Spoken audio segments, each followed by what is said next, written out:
From a childhood marked by upheaval in Chile and Mozambique to rising as a pop star in Russia, Christian Ray Flores has lived a story like no other. Today, we dive into his passion for life, his love for America, and his journey as a life coach, helping others find resilience and purpose in their own lives. This is going to be a powerful conversation that will leave you inspired. Welcome to Journey with Jake. This is a podcast about adventure and how through our adventures we can overcome the challenges of life that come our way. While I expect you will learn some things about different adventures, this show will entertain you. Each episode will feature a different guest or guests as they share experiences and stories from the different adventures they have been on. Not only will you be entertained, but you will also hear the failures and trials each guest faces and what they have done or are doing to overcome the hardships that come their way. My goal is to take each of us on a journey through the experiences of my guests with the hope that you'll be entertained and inspired to overcome your day-to-day challenges. After all, it's not all about the destination as it is about the journey.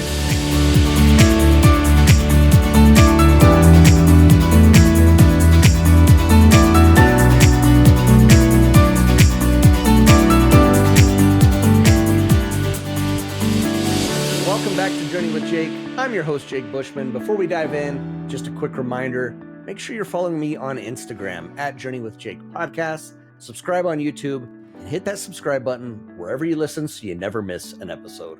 I also want to give a shout out to the Podmatch Podcast Network for connecting me with such amazing guests. And don't forget, throughout the month of October, I'll be releasing 2 episodes per week, so there's double the adventure coming your way.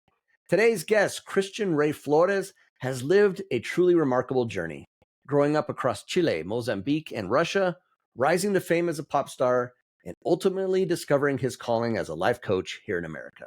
His story is filled with resilience, transformation, and a passion for helping others live with purpose. And if you enjoy this conversation, I think you'll also love episode 116 with David Allen Tracy, where we explore his incredible journey that led him to his role as a life coach. Okay, let's get to my conversation with Christian Ray Flores. All right, I'm excited. Today, I've got Christian Ray Flores joining me today. Christian, welcome to Journey with Jake. Jake, I'm ready to journey with you. Thanks for having me. I love it. And speaking of journeys, you've been on quite the journey. Your life has been quite the journey. So we're going to dive into that. We're going to talk about a moment in time for you too, when you were a pop star at one point in Russia, of all places. In Russia, of all places. That's right. Yeah, we're going to talk a little bit about that, but really, we're just going to kind of talk about your journey. I know you're doing a lot of things now. You're helping others. I think you're a coach and things like that. So I want to get into what you're doing now as well. Before we dive into all that, I just want a glimpse of your background a little bit, because, I look at you and I sit there and think, okay, Christian Ray Flores, it's kind of a Latino name. I'm thinking. Yep. Confusing. Yeah. Yeah, exactly. But yeah, you lived in Russia. So yeah, kind of give me just the lay of the land and where Christian was. Yeah, and I'm legitimately confusing. I mean, even some people that are really good friends of mine, they can go, every once in a while they go, so how many languages do you speak? Or where do you live when you were this age? Like they actually forget, people that know me. So it is legitimately confusing. So basically I'm a mutt. My mom is Russian. My dad's Chilean, but I look much more Chilean than Russian. And I mean, we moved to Chile when I was a baby, basically, I don't know, 6 months old, something like that. And we were supposed to just spend the rest of our lives there, and that would be it. But there was a military coup there. A bunch of people got tortured, killed, disappeared without anything. My dad was put in a concentration camp, and we were refugees. Age 5, I'm a refugee in a refugee facility, overseen by the United Nations. We got asylum in Germany. We moved there. Then we moved back to Russia, lived in poverty, moved to Africa. My dad got a contract there. So I basically end up moving 4 countries by age 7. Which you can imagine how confusing that can be, like in very different countries. Like everybody looks different, sounds different, languages are different. And I grew up there. I grew up in Africa. And then while we're there, there's a civil war that starts. So we're like, there's bombings in the city and things like that, and food shortages. So, but it was a fun childhood, regardless of, as a kid, there's certain things that don't really mess with you. It was actually a great childhood growing up there. And then we moved to Russia again. This is the Soviet times. Grayscale, horrible mediocrity. This mediocrity is central. That's what I call it. And I'm now raised from the age of 14 by a single mom. They got a divorce. I sleep in the kitchen for a few years, that kind of thing. And then I go to college, I get a really good education, got a master's degree in economics. And literally, as I am graduating, the whole Soviet empire comes crashing down all around us. And there was like another attempted military coup, like literally tanks in the streets of Moscow. And yeah, so it was like a Forrest Gump type of existence. And that's where sort of the pop star thing comes in. Instead of going the expected route of academia or trade or banking, whatever, what economists go and do, I was very musical my whole life. And I had this as a side thing. I was danced and sang, and I just loved music. And I just, something in me moved, and I was like, you know what, everything's changing anyway, might as well try it. And within, 2-3 years, I was basically one of the top pop stars across that whole space, 15 different countries. And we went from like completely like broke to playing sports arenas across 15 countries, TV, radio, selling millions of albums, producing other bands, that sort of thing. So yeah, it was quite a change. And that was all happening during communist times when This was right after. Yeah. right This was after. literally, yeah, the whole thing collapsed. And that's part of the reason why it actually happened, because it was actual free market. Like there was just there was no gatekeepers anymore. And I just had something that people wanted, and it just blew up. So Wow, that's amazing. yeah. Going Yeah. back to your whole childhood, though, I'm hearing, okay, Chile, and you've got a coup there that's going on. Let's see, who was it? Was that Pinochet? Was that the Pinochet. Yeah. That's Pinochet? exactly what Okay, it was. that's Yeah. how you say it, Pinochet. That was happening there. You're 5 years old. Next thing you know, you're in a refugee camp. Do you remember any of that as a 5-year-old, or was it kind of? I do. I remember, actually, I don't remember anything before that, but I remember standing outside the concentration camps were stadiums, the soccer stadiums. They just repurposed them because they already held a lot of people, right? Yeah. So they just put a lot of people in those and put barbed wire and guards and everything. And I remember standing outside of a soccer stadium with my mom. She's talking to one of the guards. She's trying to pass food to my dad, you know? And I remember, and I think maybe I remember that because I was scared, right? Maybe that's why it has that imprint. And then I remember spending some time in the refugee facility. And it was not like this like Syrian camp. It was I think like a Catholic monastery type thing where they had rooms for a bunch of people. So like one room, maybe 4 or 5 families shared that one room. Like they had cots and things like that. So yeah, but I remember that, and I remember like playing with the kids in the around it. But there was a big wall. There were guards stationed around that facility. We couldn't get out. It was actually dangerous. So we were under the protection of the United Nations because the soldiers could arrest you if you go out because you're wanted for something, And yeah, so I remember that part very well. Did you have any siblings, or was it just you and mom? My sister, yeah, my youngest sister, she was 2 at the time. And she was only 2. Oh, 3. She was 3. Wow. So she probably doesn't remember that part at all. She does not. No, I remembered barely, but Yeah. she doesn't remember. Wow.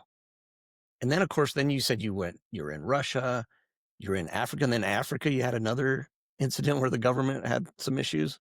Yeah, they when we came right after the Portuguese left. So a lot of the African countries got their independence in the 60s and 70s from the European colonizers, right? So the colonial powers left. It was like a chain reaction. So the Portuguese left, and the government that came in was a Marxist government, And my parents were Marxists, so there's networks of Marxists. And what happened is Marxists are horrible with building economies. They don't know how to do that, right? So they immediately did some reforms that completely crushed the economy, and all the Portuguese left scared, and they started importing experts. So my dad was one of those people. And then about a year in, there was a civil war started, in up north. So it was not in the capital, but there was armed guerrilla people blowing up what country was this? And Mozambique. Mozambique. Okay.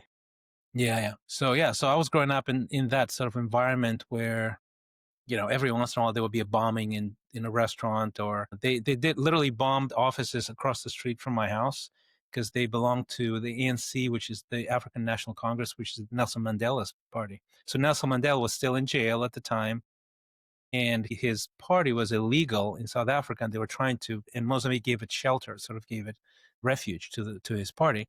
So they had offices across the street from me. And the South African government sent commandos in the middle of the night, like rubber boats, special ops, and they went through the city and came to the place. They know where we're going. They blew it up. So yeah, it was one of those interesting nights. My mom woke me up saying there's war, we need to go to the embassy, that kind of thing. So Yeah, we couldn't how open the old were you front at this door. time? I was probably, I want to say I was maybe 9 or 10, something Sheesh. like that. Yeah, I can look it up. I mean, it was a well-known incident, and we couldn't open the front door because of the explosion wave had sort of pressed it against the frame. Wow. It was that close, basically, to us. What's going through your mind as a 9-year-old? I mean, were you scared there as well? I was not actually, because I literally did not wake up. The explosion was so big, was so loud that people across the city were panicking. And sometimes children just sleep through things, and I just slept through the whole thing. So my mom woke me up going like, pack your stuff, there's war, and there was no war. I mean, it was Yeah. sort of war in the sense that it was a terrorist act, right? And then you go to Russia and the Soviet Union collapses around you. I kind of feel like, are you bad luck? Like, it seems like everywhere you're I going, am. like, Oh yeah, totally. Yeah, Austin, Texas is definitely in trouble. Yeah, things follow me. Yeah, I mean, they that's do. incredible. Chile, Mozambique, Russia, all of them, you know, Yeah, yeah, like things just collapse basically around. wow. So, okay, so I'm looking at this. So obviously you knew Spanish living in Chile, growing up Hmm. there, Yeah, Russian. I knew Spanish and Russian, so I Okay, have actually a piece of paper in my office that has two columns: Spanish words, Russian words. The first words I learned in parallel, right? gotcha. Okay, Yeah, so I learned those two. I think did learn a little German. We were in Germany for a little bit, I think like a year or something like that, but not long enough. I forgot it.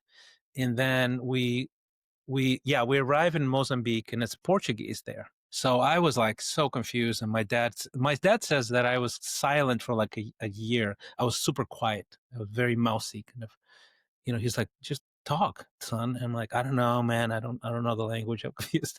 So sort of paralyzed. And then they sent me to an African school, to a local school right away.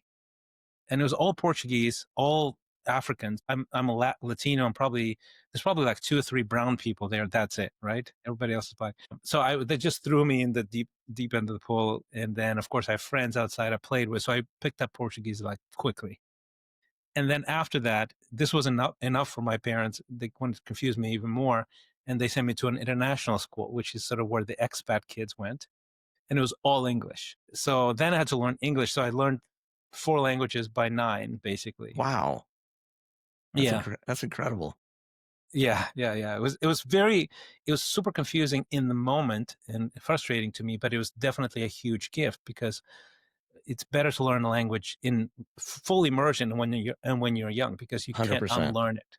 Yeah, Yeah, and so I basically, my wife Deb, she gets frustrated with me. Like she was learning Russian when she lived there, and she was like, "Why do you say it this way?" And I'm like, "I don't know, just because you say it that way." Because I never studied grammar. I just you just soaked it in as spoke a it. Yeah, kid. you just Yeah, I'm like, I don't know, because that's how you say it. And she was like, well, this doesn't help me at all, right?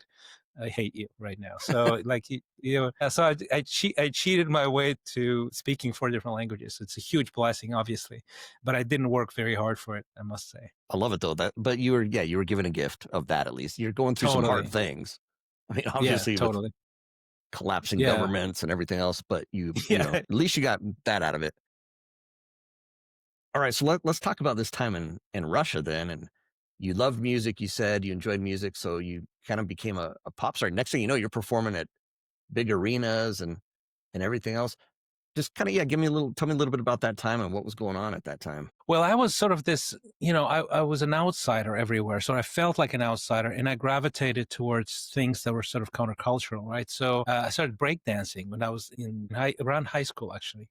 And it was like this actual underground culture. We literally rehearsed in like underground spaces, right? And there was like, I don't know, they must have been, this is still behind the Iron Curtain, if you think about it, right? So there's nothing.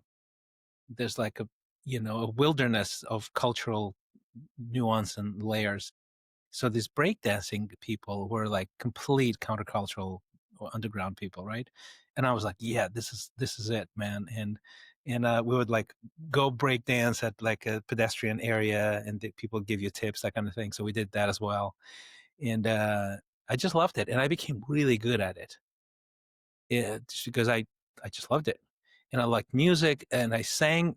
I started singing when I was in Mozambique. The Chilean community that was there, they were all expats, all refugees, and there was like 100+ families, maybe 150. So they did everything together. And that's where I was really blessed with this idea of community in a way that doesn't exist anymore in America or most places, because these are all outsiders, people who were pushed out. Like, imagine like the Hebrews in Babylon, like they were enslaved and they were, exiled. So they probably stuck together pretty closely. And that's how we rolled, right? So we had parties and we'd go to the beach together with like a ton of people, like road trips. And they had a little choir of Latin kids, and we would sing like Latin American classics, like folk stuff, like Colombian, Brazilian, Chilean, whatever. And we had a teacher who taught us how to sing, and they discovered really early on that I had a really good voice, that's natural tone. So they would give me the solo parts here and there, and I remember very distinctly how singing made me feel. It's like time stopped. I could do it forever, like state of flow kind of thing, and I could do it well. And people asked me to sing. So there's the validation, there's also the enjoyment. So I sort of stayed in that theme here and there. When we moved to Russia, I didn't do anything for a few years. And then I joined like a jazz club, also underground stuff, right? Where they taught me like Ray Charles and Etta James and Sarah Vaughan and all Billie Holiday, all this black music.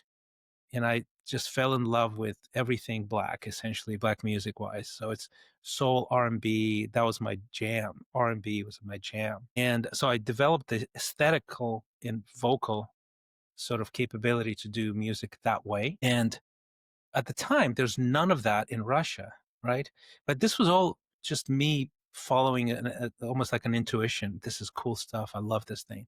And so when I was graduating college, I started working at this trade company. It was bored out of my mind. There was an intern. I was like, man, this does not feel right. And I was like, well, everything's sort of falling apart. There's a free market. There's like this blank slate kind of situation. Maybe if I try something, people will notice, right? That was sort of the idea. And so I found this guy who was he was a keyboard player at this night restaurant, and he liked the music.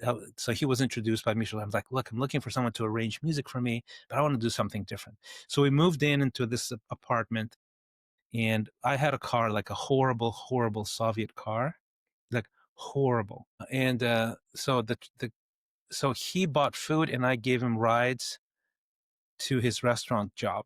That was our setup, right? So he took care of the groceries. I took care of his rides because he was like, he had to go in the middle of the night. And then during the day, we would just make music. And I would just put in Boys to Men and Bobby Brown and all these sort of R&B pop in the 90s, right? Stuff, Michael Jackson, Prince. Yeah. And I'll be like, check out this beat. And he would try to imitate it on his keyboard. And that's how we started, basically. And we start writing music together. And this is music that was not Soviet music at all. And then because I was a break dancer, I could really dance. Like I could really, really move. Like nobody could move like that and sing and write the songs. Right. So all of a sudden I have like a little brand situation going on, like something unique. And we got a shot to record in a studio, which was another amazing story, how I got into a studio, which was impossible at the time. And we got some demos, and then we started doing, like, I wrote a couple of songs, and we found like street dancers to train how to actually do a performance, because there were street dancers. Street dancers is all improvisation, right? It's not choreographed show business stuff. So I basically recruited a few of them, and I'm like, we're going to be an act. Like, I'm going to show you how to do this. And I choreographed everything, literally everything. I wrote the songs, I wrote the lyrics, I choreographed them, I trained them, and then we put them in like wardrobe and everything. So I was very, very systematic with it, very professional. And then we went and we worked on like 3 songs for 6 months. It was just like everything was 100% off the charts good for that context. So we went and we auditioned for this club. There's this big club. Nightclubs would start popping up. There was nothing. It was Soviet Union, right? Yeah. So all of a sudden, there's like the first nightclubs. One of them is called Jump, and it was looked like a flying saucer because it used to be a tennis court, and it was part of the Olympic Village from the Olympics in the 80s, right? And it was a big, big space, and they created a club for like several hundred people. So it was the place. It's where the elite went, because there was like 2 or 3 places in the whole city. So we go audition there, and they hire us on the spot. They were like, you guys are off. So we basically work 4 nights a week or something like that there for several months, and would bring new material slowly. And that's how we started. Wow. Starting in the new clubs that are popping up in Russia. Yeah. And because the elite is there, everybody who's anybody Heard you sees guys. who you are. Yeah. So we become instant hits with the elite. So they see. So I had a contract, 2 companies or 3 companies bidding to sign me on their label because we were at the epicenter of everything. And that's basically how it started. And then one of them was like, hey, if you consider working with us, I'll put you in the New Year's show. And the New Year's show in Russia, imagine like what's the American show, the New Year's classic American show is the bandstand something. Like American Bandstand or? Yeah, Dick Clark show, yeah. right? The New Year's. So imagine, so imagine if there's only one show for all 15 countries of the former Soviet Union that everybody watches, and that's the Dick Clark show. Also imagine that the tradition on New Year's Eve is nothing else but watching that stupid show while getting drunk and eating at home, you know? So the tradition for 15 countries, New Year's, is to watch one show, eat and drink while watching the show. That's the tradition. Nothing else is going on. That's the tradition. So this label puts me in that show. And I wake up January 1st, famous. Wow. Like it was actually overnight. Yeah, that's the definition of an overnight success right there, because you had the attention of everybody in all 15 of those countries, the former Soviet Union, watching you. Yeah, there was no MTV yet. There was nothing. There was just that one show that everybody watches on that one day. You know, so I wake up, people are pointing at me. I'm like, this is weird. Okay. All right. Something's changed, you know, so people are recognizing me in the streets. Yeah, it's crazy. How long were you a pop star for? How long did this last? About a decade. Wow. Yeah. Okay. Mm-hmm. 10 years. Yeah. So it was a series of hits. It peaked #1 hit probably in mid-1996. That hit was used as the pre-election anthem for Boris Yeltsin's campaign against the communists. I campaigned for Boris Yeltsin. I was on TV. I was radio. I was going on tours for him because the communists were supposed to win. They were basically about to retake power. Wow. And okay. I think I read about that. Was it Our Generation? Was that the name of that song? Yeah. So at this big, I mean, it was the biggest song because there was a series of hits back to back, and this one was like epic everywhere. It was TV, radio, every party. It was the jam, basically. You know, that's why they used it for the election campaign because it was to activate the youth vote. Wow. Okay. Yeah, so I did it for about a decade, and then slowly, like maybe 7 years in, I was like, I'm not feeling it, you know, anymore. So I slowly transitioned out. Interesting. Kind of going back to the whole, the Boris Yeltsin thing, and you said you helped him out, so to speak, campaign for him. Mm-hmm. And this Journey with Jake by no stretch is a political type show, but you lived under that communist reign. So you kind of knew what that was. So for you, that must have been really important then to go out of your way for that. Yeah, and we were taking a lot of risks to campaign because if the communists won, losing my career was probably the least risky thing. Yeah, the least of it. It would have been worse probably. But I was, when you're in your 20s, you're feeling indestructible. You're like, yeah, whatever, And but I did have very strong feelings about it. And the thing is, I grew up in that environment. My parents were Marxist. I studied Karl Marx. I'm an economist, right? I have a master's degree in economics. I actually read the thing, wrote papers on it, and I lived it. And it's an evil, evil system, So I had very strong feelings about that kind of oppressive ideology, and I still do, actually. Part of the reason I wrote a book called "Little Book of Big Reasons to Love America," partially to highlight. So it's an optimistic book about why America is an extraordinary country from an immigrant standpoint, but partially to also say, hey, you guys are flirting with socialism. Please don't do it. It's not going to help you. Okay. And America is flirting with socialism openly. So this is pretty mainstream. And to me, that really does concern me.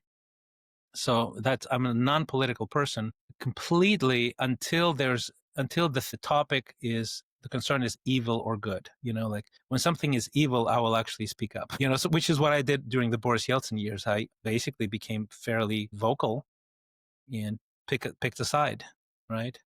Yeah, because I felt it was evil. Same thing with the Ukraine war. Like we did a lot of work for the refugees in Ukraine because I felt this is not nuanced. This is evil, and I can't even go back to Russia because of it. Because there's definitely a risk of being arrested there for the support of Ukrainian refugees, that sort of thing.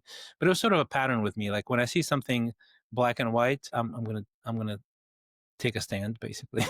No, I admire that about you. I think that's important. I'm glad you did that. So you kind of start, lose, just not feeling anymore. Was it difficult to kind of say, okay, I'm going to let go of this fame and kind of do something else? I mean, what did you want to do and how? I mean, I felt, yeah, it was very intuitive, and it was definitely irrational, right? Clearly, because people were like, seriously, dude, what's the percentage of musicians can actually dream of this and then live this out? Like it's like 0.1% maybe. And but I became a Christian and right before that, and I was like, I want to do some Christian work, like ministry work. I want to do philanthropic work. There's layers to the feeling, right? I also felt like, I have gears to me that are not really utilized in being a pop star in Russia. Like I grew up all over the world. I speak 4 languages. I have a master's degree in economics. None of those things are really activated in me. Like they're dormant. And I was just like, yeah, this is great. I'm just not that guy.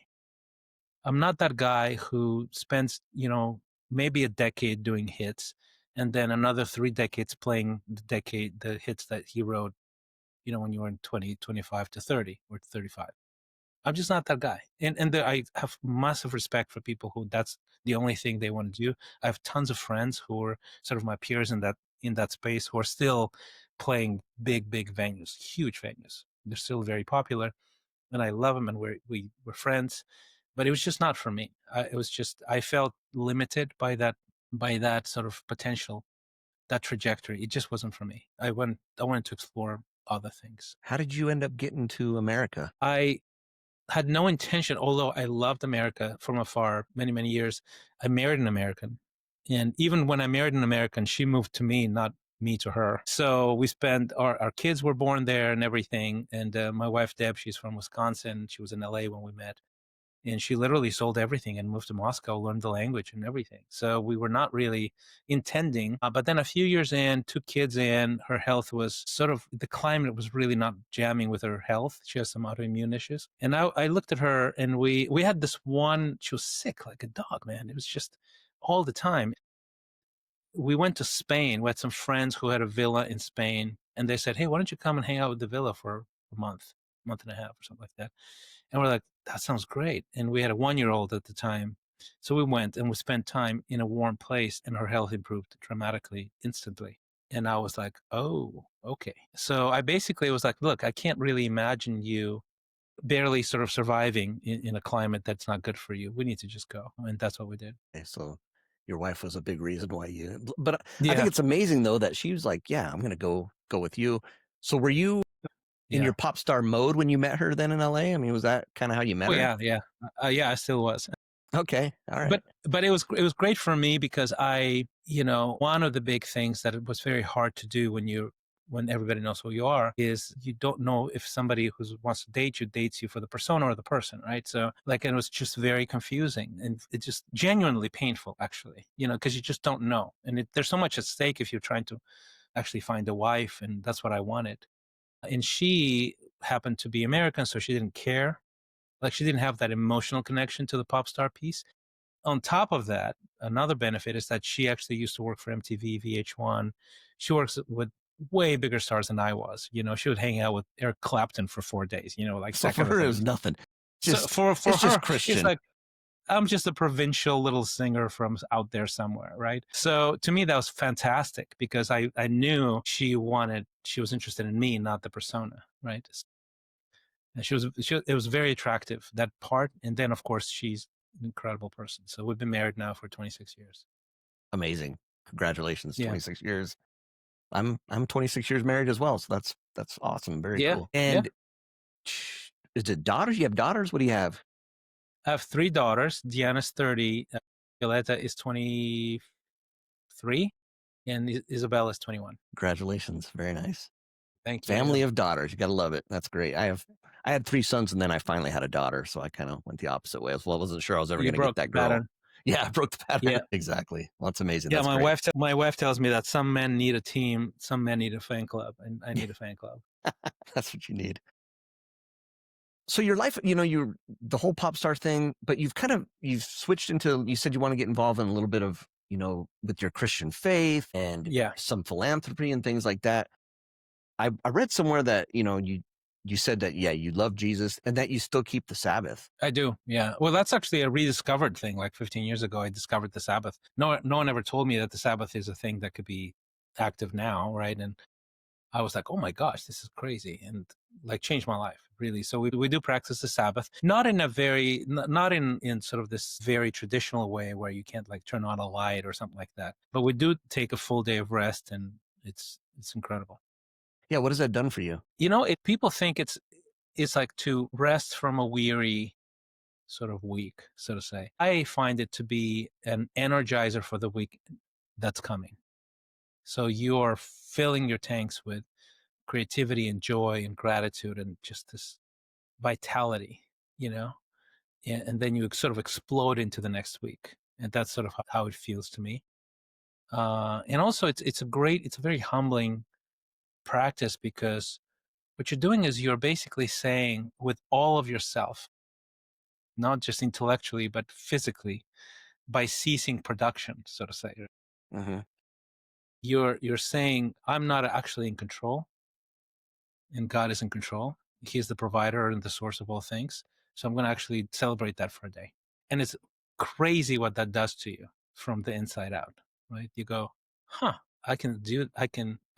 not in control, actually. I want to be, but I'm not. And let me just live like I'm not in control and see how that feels.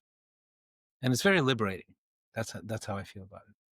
The interesting way to look at it. And I think, you look at today and how things are today, and everyone's so busy and everyone feels like they got to be productive all the time, and even on the Sabbath or whatever. And it's nice that you find that moment to take that. Yeah, that's exactly. And there's something very empowering in it, because like if you think of the origin story of the Sabbath, right? It was given to the Jews when they were taken out of slavery, in Egypt, and in Egypt their worth was defined by how many bricks they could produce for Pharaoh. That's what defined their worth. And the Sabbath is saying, no, my worth is inherent in me. It's not by how much I produce. And to me, that's a powerful paradigm if you really like internalize that, because America is very much about producing. And that actually takes away from your ability to create something extraordinary and to be in a sort of counterintuitive way. You're actually less productive if all you are is producing. You're much more than just a producing machine, right? You're a creator yourself. So the idea of, no, I'm not my job. I'm not what I produce. It's not about the bricks. It's about who I am created to be. So you pause and you think about it all day, one day a week. And then you get way more empowered, way more inspired. And then you actually produce better things, as a result of it, which is kind of cool. And you're right. It's counterintuitive. You think, well, if I'm not producing, then I'm not, but yet it does something for you, and it does help you. It does. Yeah. I love talking to you because I can tell this is what you do too, because I know you're a coach and you help others. Yeah. How did you get into that field of doing that? And you're helping me right now with what you're saying. So I love this. So yeah, how did you get involved with that? I was the sort of the origin of it initially was because I was like, I'm in the top, 0.5% of musicians doing the thing that I was doing. And so I am legitimately have the capability to be that. And then internally, I'm clinically depressed at the peak of my career. And I realized you can be literally the top in something and also at the bottom of something else. And the thing that you're at the bottom of can actually start affecting the top thing that you worked so hard to do and to achieve, and undermine your capability even there. It catches up with you. So, and you need other people, and you have flat sides, and you have to humble out and have wisdom in your life and have somebody guide you. So I met this guy, and the reason I discovered that, really stumbled upon it literally out of despair, was that I met this guy who was a Canadian missionary, and he didn't care who I was because he's Canadian. He was like, I don't follow this kind of stuff. Like, I don't know who you are. And he had, and that's how I became a Christian. I was completely anti-Christian, very much. I was sort of new agey, but I was more intellectually arrogant than anything else, right? I was like, whatever, organized religion is for losers and for weak people. That was basically my setup. Intellectually, that's what I was. This guy, he had character traits, and he had a family that was just a beautiful family. And I come from 3 generations of broken homes. So I was depressed because I'd messed up another relationship. We had a daughter from that relationship. She cut me off. I was a complete idiot and jerk how I treated her, the girlfriend that I had at the time. And I was just heartbroken, just completely devastated by the loss. And this guy had this family, and I'm like, I don't know anybody. I don't know how to do this. I want this, and I don't know how to do this. And I'm literally sort of tens of thousands of people chant the songs that I wrote, sing them back to me, the road in my kitchen and the subway, and I can't make a relationship work. I'm broken. That's basically how I felt. And I realized that so many successful people are broken. They feel broken. And this, on paper, they look like everybody's dream life, but inside they have a very different situation going on. So that, because I'm that guy, right? And then Andy, this guy I met, I'm like, how do I get what you have? And he goes, I can teach you if you want to listen. And I'm like, yeah, teach me. And the smartest thing I did is to humble out and be coached by someone.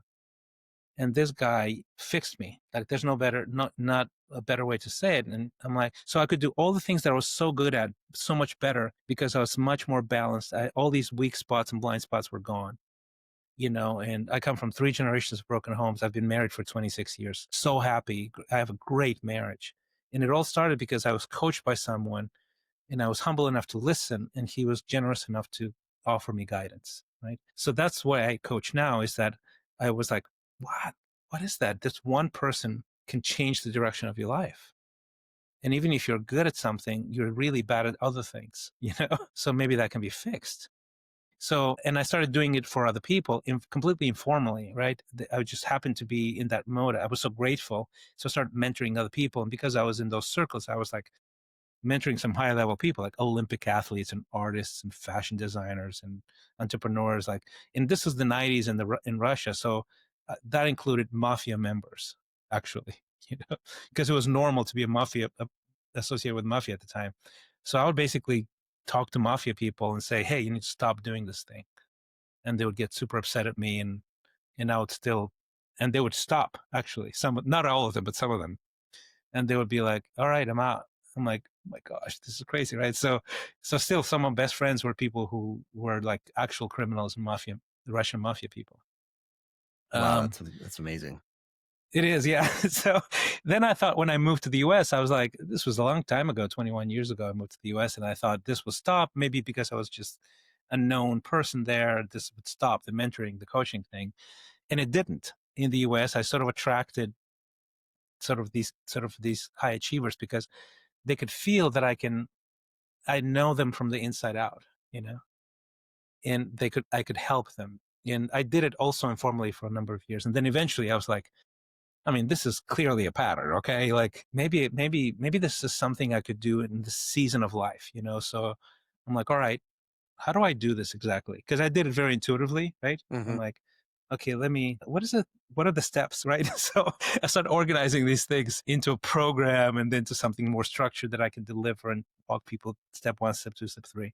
And then eventually became sort of a real thing that I'm now, essentially most of my time is spent with the coaching. Wow. Okay. And if someone's listening, because I'm curious now, and they want your services or whatever, what's the best way to do that? Is there a website to go to? What's the best way to get in touch with you? You basically, you go to exponential.life, which is the website. And exponential, the idea is that you as a human being have an exponential potential, and most people just don't tap into that. And that, to me, that's like the biggest tragedy, right? Because it happened to me. I was like, look, who am I? I'm immigrant. I'm a refugee. Like, I'm really not in an advantageous place, and I can do certain things and change the way I see the world, and I can affect millions of people. I mean, that's just crazy, right? But I see that potential in people. So maybe that's one of the gifts that I have, is that when I talk to someone, I decide to work with them and they decide to work with me. I believe in them more than they believe in themselves, and I see where they can go, and I can guide them there, right? So that's sort of part of I think that's why, so they can go to exponential. The word is spelled without the E. It starts with X, exponential. Okay, it starts with X. Okay. Yeah, And yeah, I'll put this yeah. this in the show notes too for everybody. So if anyone wants to do it, definitely. So that's most of my time and now is spent with exponential. Can you give me an example? And you don't have to use names or anything, but you kind of mentioned like some of the mafia guys, but maybe an example of a client and kind of where they were at and kind of where they're at today. Well, there's countless, right? So I'll give you like a sampler, right, of different kinds. So let's do a complete random sampler from memory. So this one guy who I worked with, he's a young real estate executive, and he's worked and he just feels trapped in the corporate sort of, just very cold, very impersonal. He likes the space. He doesn't know what to do with it, and he basically went through my program. He was like, "Look, I was coasting corporate, and now I'm I think he said inspired entrepreneur," something like that, because he sort of reworked how he wants to even be in this business. He thought he was not going to be in the business anymore, and we worked together. We're like, okay, here are your gifts that are really completely underutilized in the way that you're doing it right now.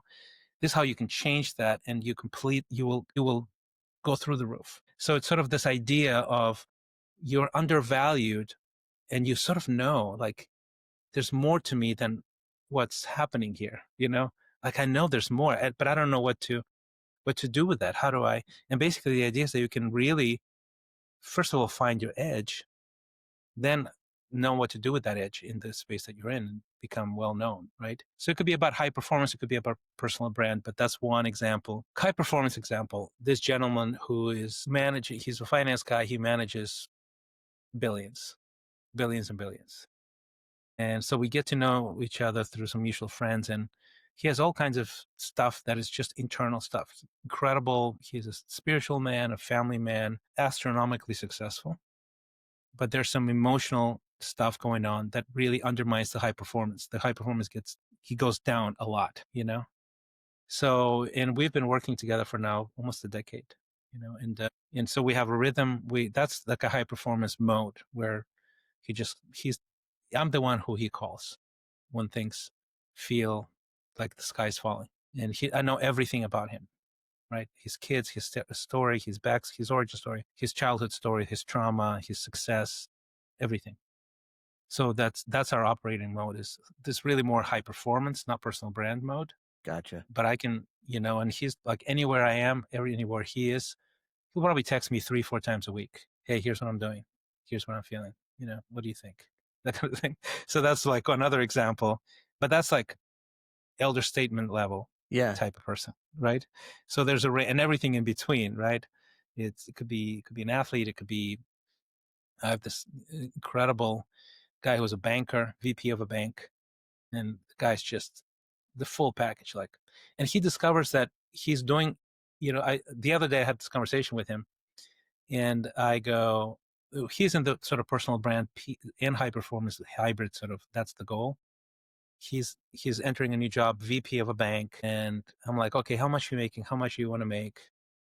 And I go, okay, so what are the things that are dormant in you in this particular thing? You have an edge that is really literally not being implemented and you're still winning. And I'm like, do you realize that, like, imagine not your competitors, but people that are your own level, and they're fighting with two hands, like they're fighters. And you're fighting on their level, but one of your hands is tied behind your back. And I go, and he goes, what do you mean? I said, how many people do you talk every week? Like, 50? He goes, yeah. I said, you know that you're a professional communicator. He's a speaker, professional communicator. And he's a mentor. He's like mentored NFL players and things. It's like he's incredible with people. I'm like, those two dimensions, are they activated in your VP in the bank role? He goes, no. I said, you're winning with one hand. What we're going to do is we're going to untie your second hand, and see what happens.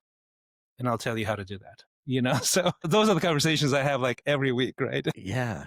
Oh, that's incredible. What has that done for you when you get to see somebody who kind of turned that corner and you see it happening?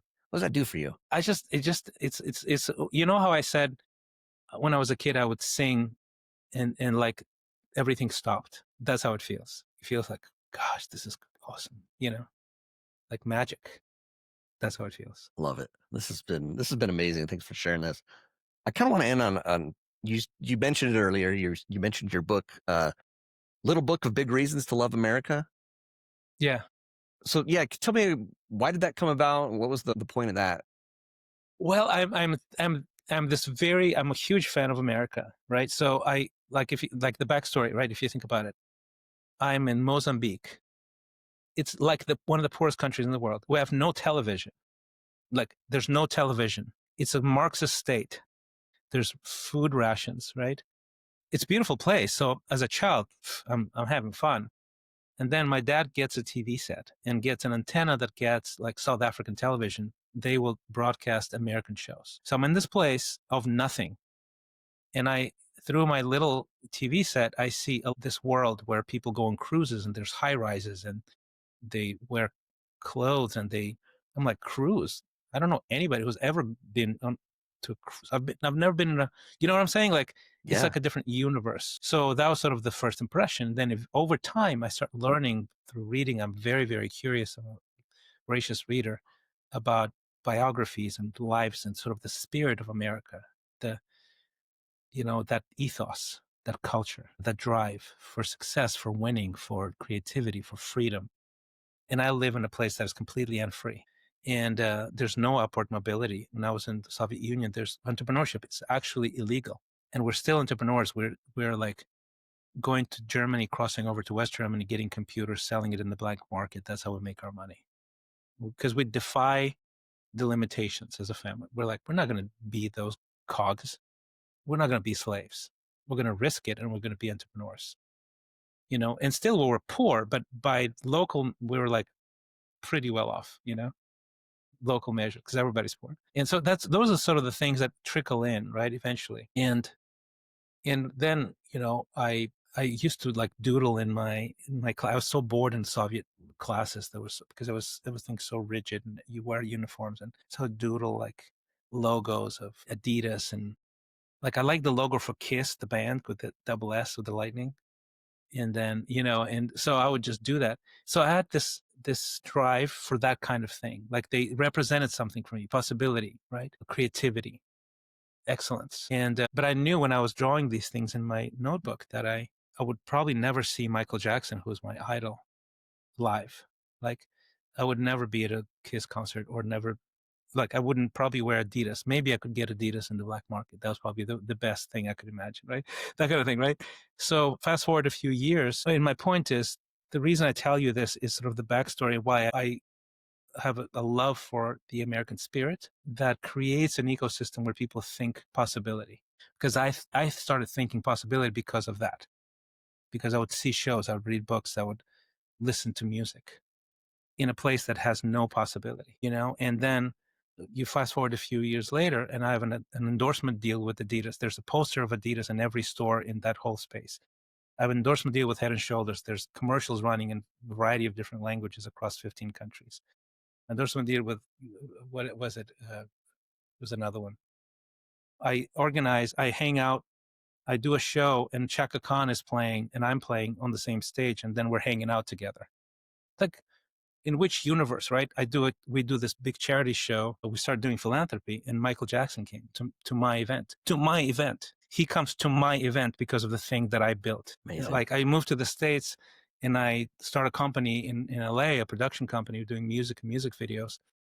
And I'm producing Eastern European bands in Hollywood because they wanted some higher end stuff. And I'm sitting in the studio of Kiss. I hired the producer who did Psycho Circus for Kiss to do my whole album. And I hired one of the guitar players for Kiss to do a solo for me. So to me, that's America, right? And then, 2020 comes along. I already live here. And I see people complaining about America and America bashing. this really rise of self-loathing and guilt and shame. And I'm not against self-criticism. That's part of America, is criticizing yourself and being better and criticizing your government. Duty or obligation as Americans, right? I've been a citizen for a long time. But when people start bashing the country that gave them everything and gave the world so much, that ticks me off. And I think so. It's not an angry book. It's a ultra optimistic book, because I'm basically, I have 10 chapters, 10 reasons to love America, as a refresher from the perspective of an immigrant who grew up in places of oppression, no freedom, no pursuit of happiness, poverty, right? Yeah. And I'm like, seriously? Like, let's just look at let's be optimistic for a minute there, you know? So that's the book. I love that. That's amazing that you've done that. You've lived in so many places, different spheres, different, things that you've done, impacted countless lives. Looking ahead, what do you hope to, what kind of legacy do you hope to leave? And then what does the future hold for you? That's a good question. You know, I really want to build up this coaching thing into a tribe. And it doesn't matter if it's a couple hundred people or a few thousand people, quite frankly, as long as it's the right people. I just want to build up a tribe, a community of people who know what they were built to do, they were created to do, and they courageously pursue that and have more income, more impact.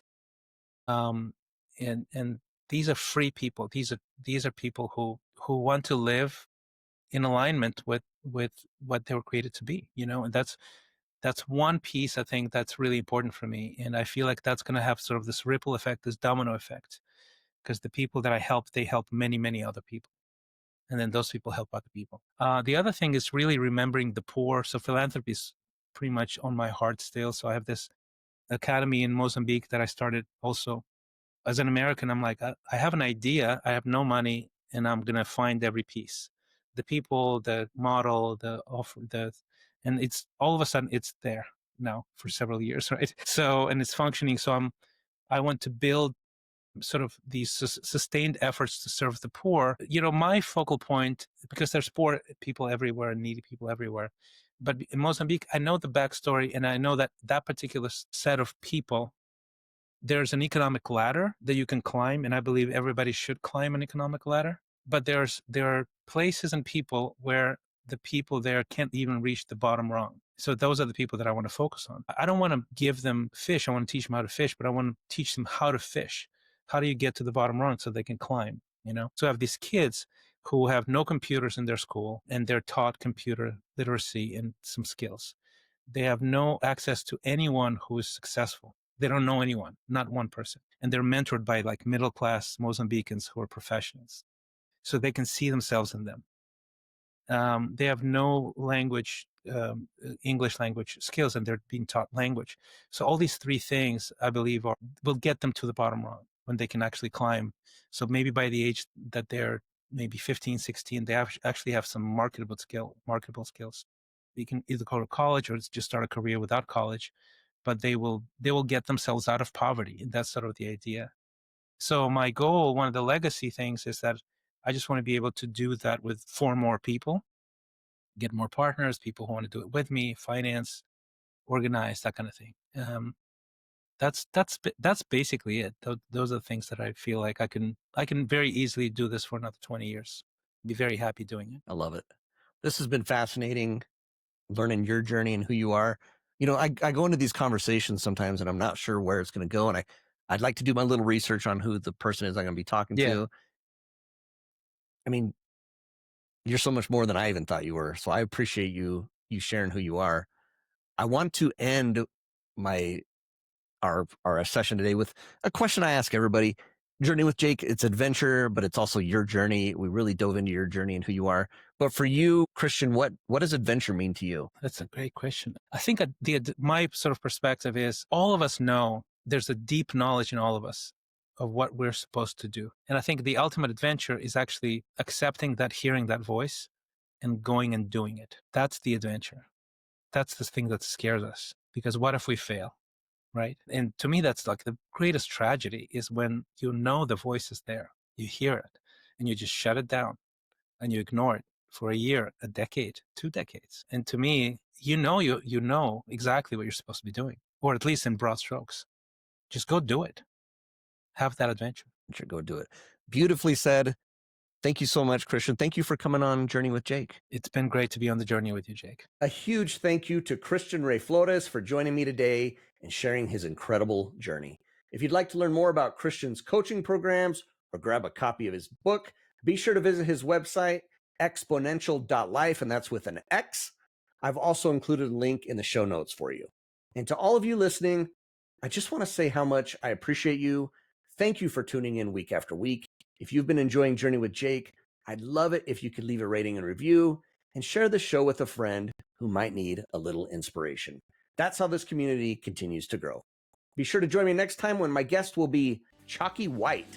From a troubled childhood to becoming a successful ski instructor and author, Chalky's story is full of resilience and transformation, and I can't wait to share it with you.